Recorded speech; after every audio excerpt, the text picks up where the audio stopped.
যুক্তরাষ্ট্রে আইনি অভিবাসন কমানোর লক্ষ্যে নতুন উদ্যোগ নিয়েছে ট্রাম্প অ্যাডমিনিস্ট্রেশন। ২০ ফেব্রুয়ারি প্রকাশিত এক প্রস্তাবে বলা হয়েছে, আশ্রয় ও রাজনৈতিক আশ্রয় প্রার্থীদের আবেদন প্রক্রিয়াধীন থাকা অবস্থায় যুক্তরাষ্ট্রে বৈধভাবে কাজ করার সুযোগ সীমিত করা হবে।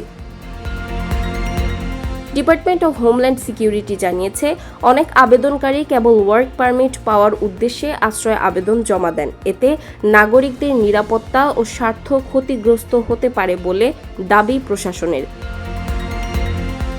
এই পরিস্থিতি মোকাবিলায় ওয়ার্ক পারমিটের নিয়ম কঠোর করার প্রস্তাব আনা হয়েছে।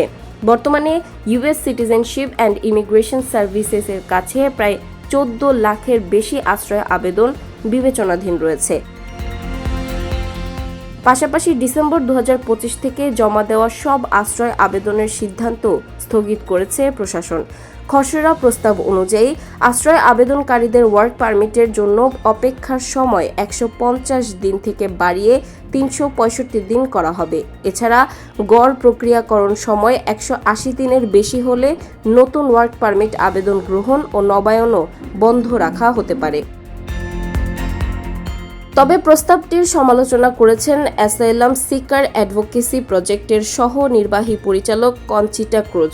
তার মতে, এ ধরনের পদক্ষেপ আশ্রয়প্রার্থী পরিবার এবং মার্কিন অর্থনীতির জন্য ক্ষতিকর হবে। বিশ্লেষকদের ধারণা, প্রস্তাবিত বিধিমালা কার্যকর হলে তা আইনি চ্যালেঞ্জের মুখে পড়তে পারে।